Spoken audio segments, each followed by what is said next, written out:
لو نفسكم بقى في حاجة حلوة سهلة وبسيطة وتجمع بين انها مخبوزات مشبعة وفي نفس الوقت واخدة طابع الحلويات، مكوناتها سهلة وبسيطة ومتوفرة ان شاء الله في البيت، ان شاء الله يبقى الوصفة دي ليكم، المعمولة المصري.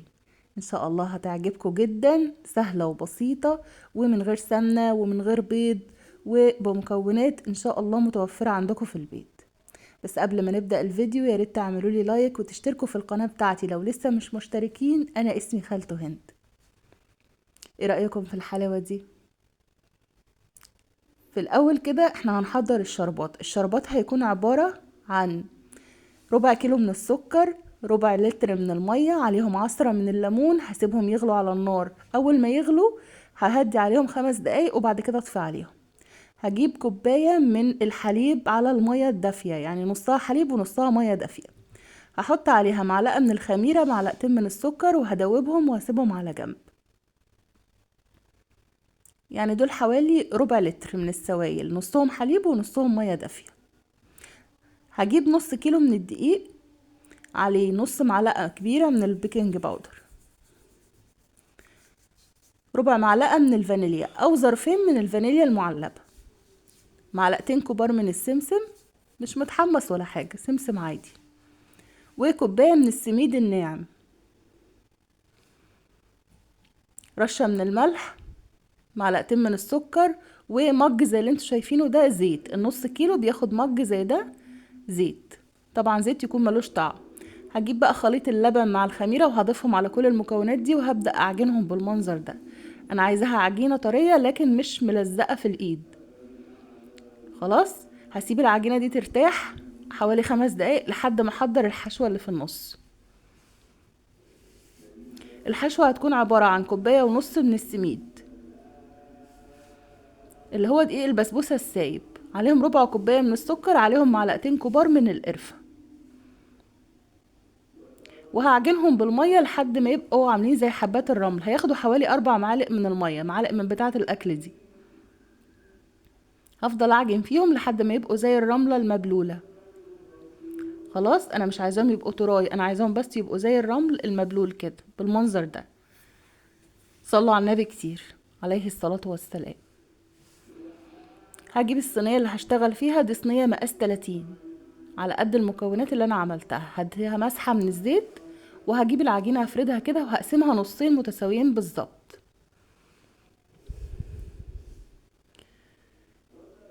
هاخد بقى اول جزء هفرده في الصينية زي ما انتوا شايفين كده،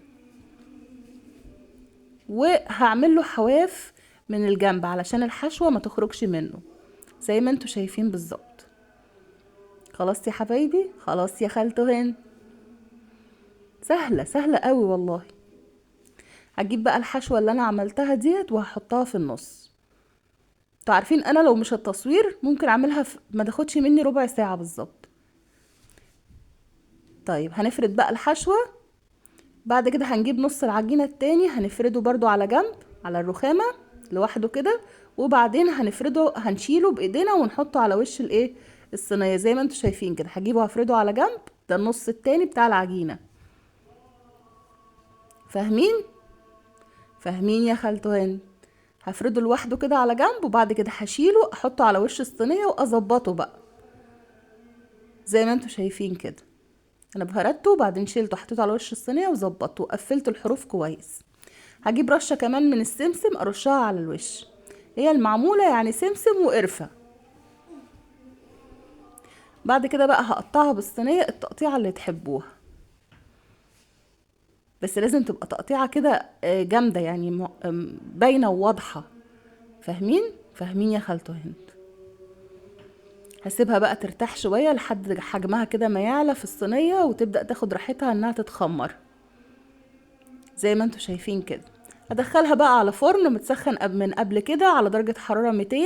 المخبوزات طبعا بتحتاج نار عالية لحد ما تتحمر من تحت. لقيتها لسه ما خدتش وش من فوق، هولع لها الشواية، بس طبعا هفضل واقفة جنبها علشان ما تتحرقش من فوق.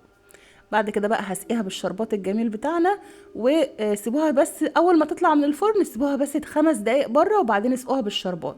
والشربات بيكون هو كمان دافي، ولا سخن قوي ولا بارد. ايه رأيكم؟ بوسع كده بالسكينة او بأي حاجة علشان الشربات يتوزع كويس ويتغلغل كده في قلب المعمولة. قدموها بألف هنا وشفا، وإن شاء الله طعمها هيعجبكم جدا. سهلة وبسيطة ومكوناتها كلها متوفرة، وهتلاقوها إن شاء الله إن شاء الله حلوة قوي على فطار، على أي حاجة، وهتلاقوها جميلة في اللانش بوكس للولاد. جميلة.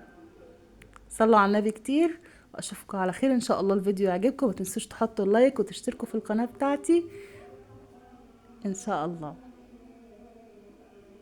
حلوة قوي. مع السلامة.